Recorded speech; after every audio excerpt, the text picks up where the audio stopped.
We have it, the QMJHL top 10, which at one point we were worried that we'd even be able to compile a top 10. You got it done and even had honorable mentions to boot. Generally speaking, anything you want to explain to listeners who maybe aren't as in tune with CHL play? Like we, especially with Isha being one of the people that runs the network, the Q gets shit on a lot. Why is that? Is it warranted? And how do you feel about the league as a whole this year? Yeah, I mean, it's as far as the CHL leagues go, it's the bottom. I mean, it's just like, you could always have to take like the point totals with a big grain of salt. Obviously everyone's mad about the fighting thing being like banned from the league or whatever. It's just like not the most projectable league. So you always have to like just take the scoring with a grain of salt, obviously. That being said, you can still, there's plenty of guys that come out of the queue and are awesome NHL players. So it's not like it's like there's just nothing in this league. Sidney Crosby's overrated. Yeah. But as far as the strength of the league goes, it's definitely below the O in the dub. But there's still a couple of intriguing ones. I would say like we're doing like a top 10 here. You could put, I'd probably say the bottom, like 5 through 10 in any order. They're all neck and neck, to be honest with you. Just probably certain preferences for player types over the other, but it is a tough league to gauge, just given that like you just can't really put a ton of stock into just like the offensive production as far as just like point totals go, but still plenty of quality in the league for sure. All right, well, let's kick it off then. Number 1 in the group shouldn't be a shock to anyone that's paid attention to 2025 NHL draft talk, but for those of you that are new, welcome. Number 1, Caleb Desnoyers, center, 6'2", meaning that he is a massive human and would eat Marco Rossi's lunch. What can you tell us about him? And I see you got him in the draft tier 6 to 12, which is interesting because I wasn't quite sure what you'd think his ceiling would be as far as like your rankings are concerned. I didn't know if you'd have him as like a 4 to 12 or a 5 to 12. You've got him at 6 to 12. Yeah, I mean, Caleb Desnoyers, 6'2" center. So I mean, he's big, plays with pace. This year, the point totals have really jumped off. He's flashed a lot more playmaking skill, and some of the assists he was were putting up this year were just ridiculous. Again, it's always tough to gauge the Q, but I still look at him as I know there are a lot of people who project him as like potential first line center. I don't know. He's got the skill set to do it. I'd probably hesitate a little bit on that, but I mean, he can pretty much give you a little bit of everything. He works super hard. He's a good two-way centerman. I still project him more as like a 2C. I think he'll end up being a top 5 pick this year, just given the fact that he's a 6'2" center with legit skill and two-way capabilities. But I mean, he's just a smart two-way center that like obviously popped off this year, but he's the best player on the best team in the queue. It's just a ridiculous year. He's like won pretty much everything at this point outside of like a Mem Cup. Does his Mem Cup performance concern you at all? No, I know, because I think he got banged up in the QMJHL playoffs, where he also popped off in the playoffs for them too. I think he had like 30 something points, but he's just fun to watch. But yeah, obviously, no doubt for me, first player out of the queue. I hesitate with like a top 5 pick. I question whether or not he's going to be a first line center, but I mean, he does have the skill and the attributes to do it. I just don't know. Yeah, no, he's a solid player. Again, probably going to go top 5.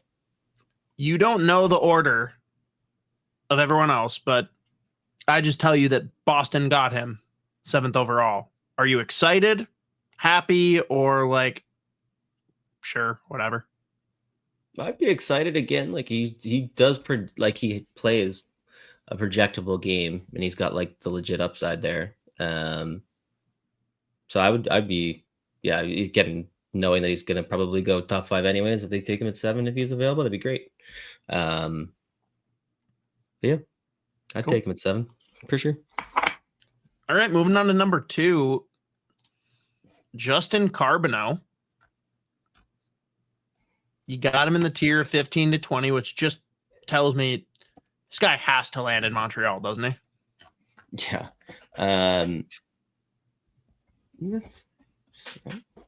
Another guy probably going to go closer to 10. But I mean, and realistically, I think, yeah, he's listed center here, but he's a winger.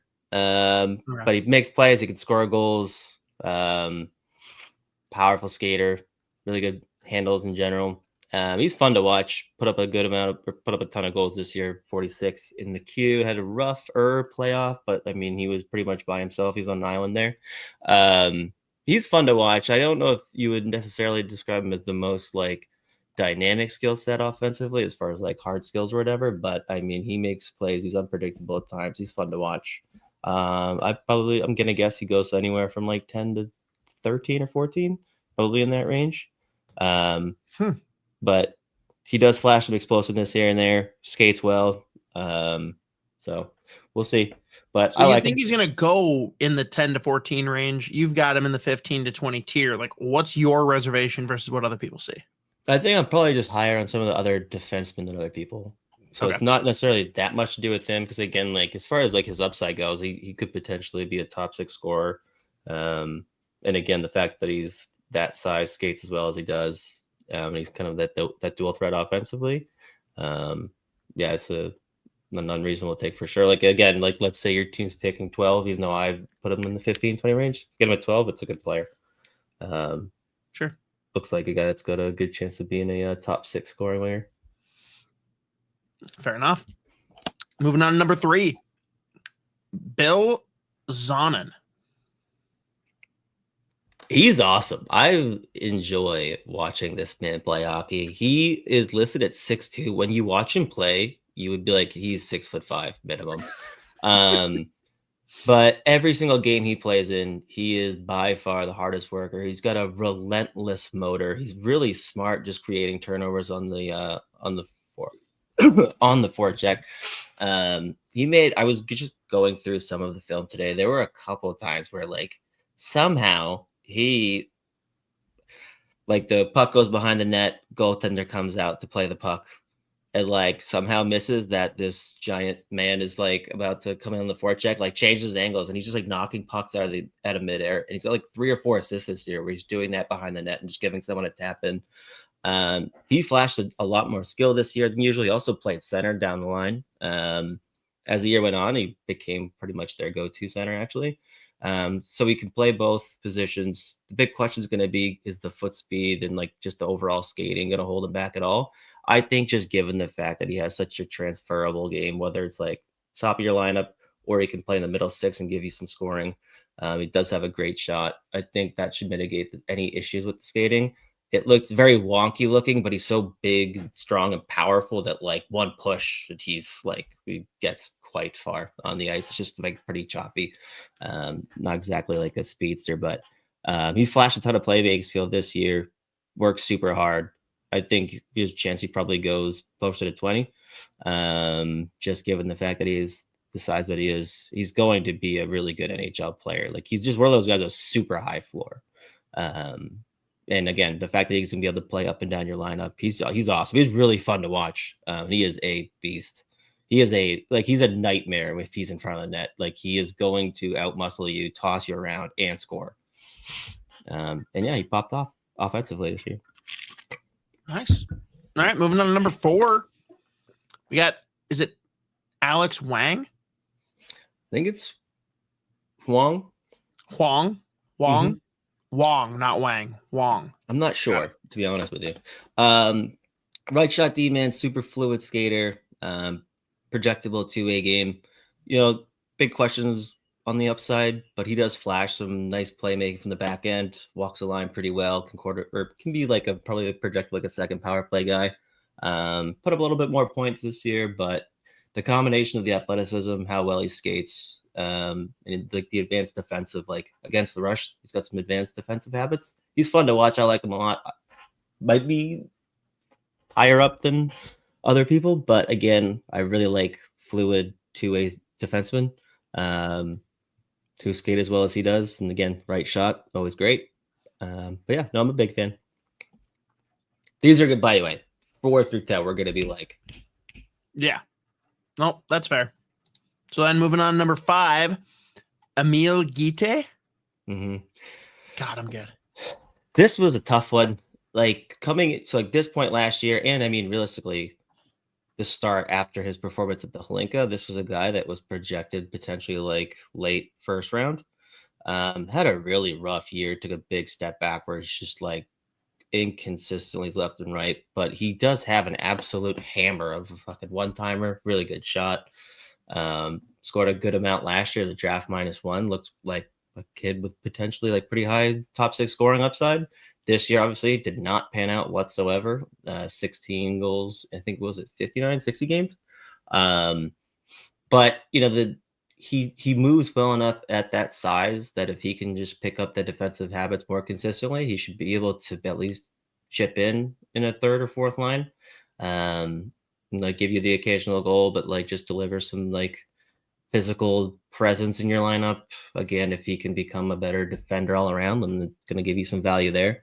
And I mean, like I put him above some of the other guys that are going to come next, just given the fact that there was a track record before. Like, just give what we saw this draft -1 and at the Hlinka last summer.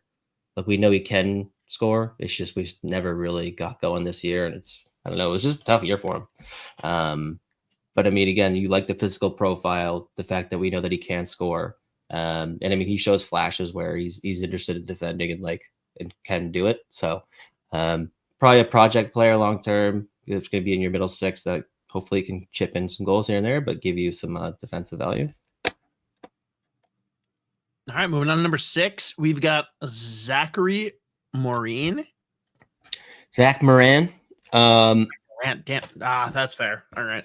Ooh, related to Alex. Yeah. You know that one? Oh man, Blue Mountain State. I was gonna say Blue Mountain State. Yeah. Yeah. I mean, maybe.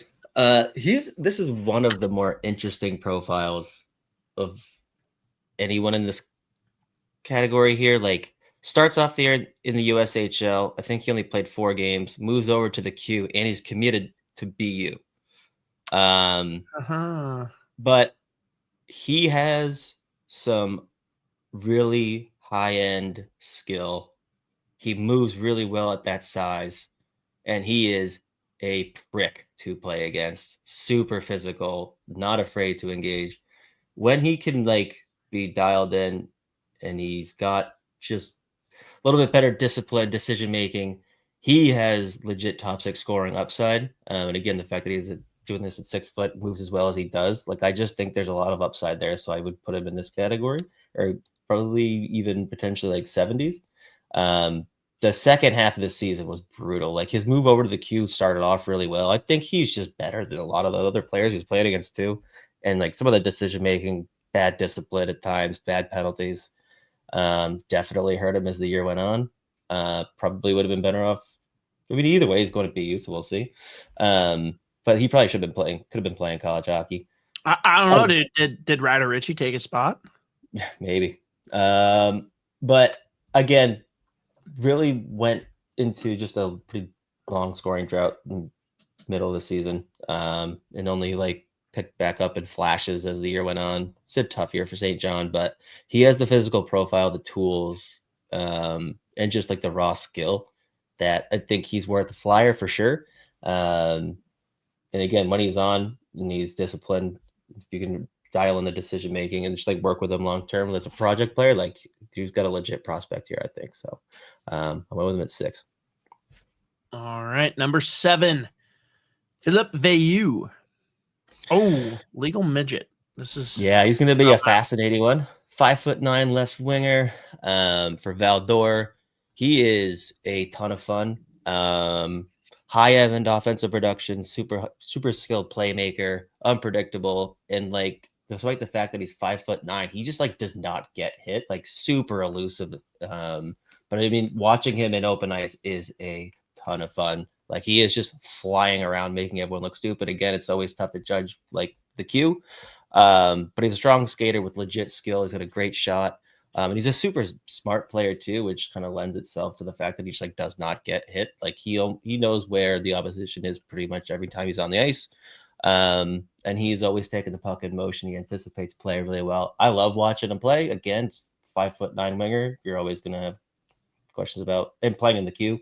Like, it's just teams are going to be hesitant, I'm sure. But he's awesome. He's just, we'll see how teams feel about the frame.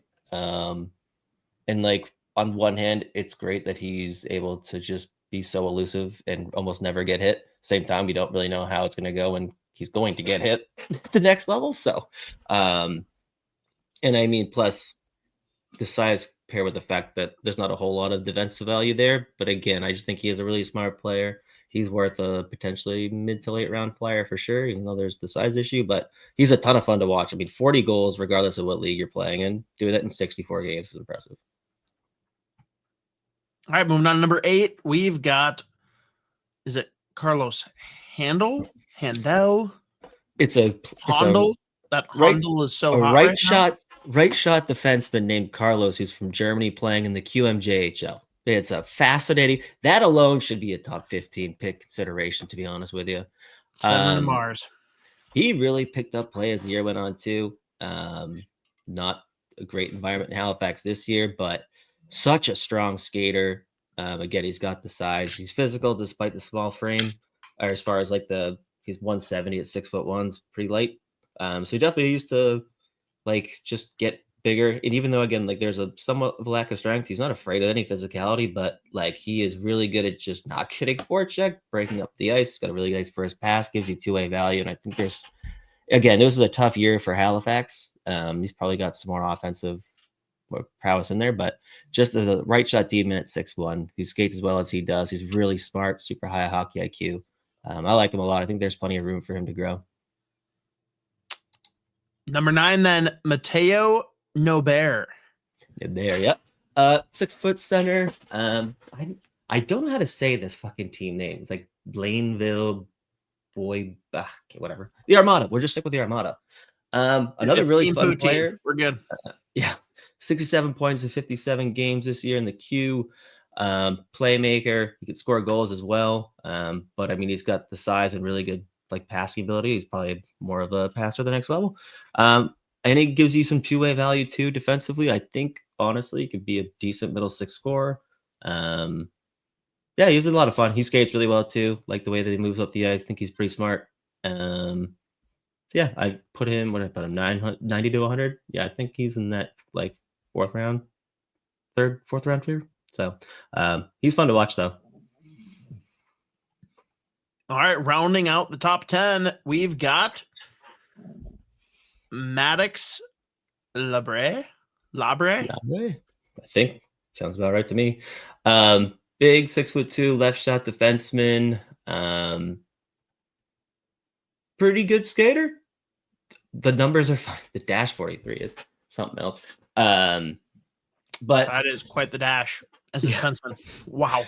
No, but he's a good skater, 6'2". I think he's a smart two-way defenseman, super physical.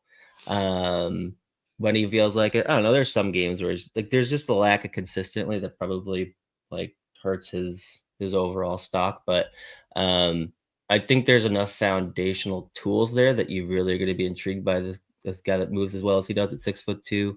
Again, I think this is another tough year for Victoriaville, the Tigres. However you say it, couldn't tell you.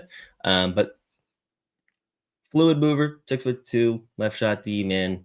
I think there's more offense in there than he's shown. I think 19.61 games. There just wasn't a whole lot of offense going around in Victoriaville this year. But I think he's a long-term project that's got some decent upside. Could potentially be a 5. And again, he's got a pretty solid defensive base to his game, but the fact that he moves pretty well at 6'2", it gives you some offensive upside potentially given the role. I don't know. I like him.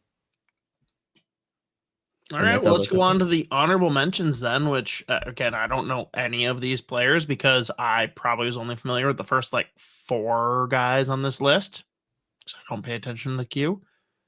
Anyone that you feel like they deserve a little bit of shout out here? I would imagine Lucas Beckman probably goes, the goaltender by Como. I don't know if that's how you say it. He could probably be right in that middle rounds. I could see him going 4th or 5th round 6'2" goaltender, moves well.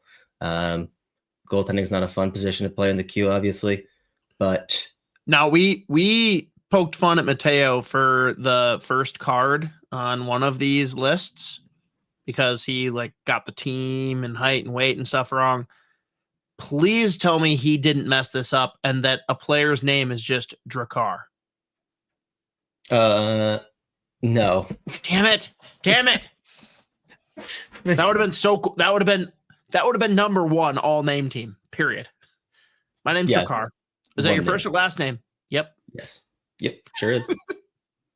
But I know a lot of people like him as a long-term project.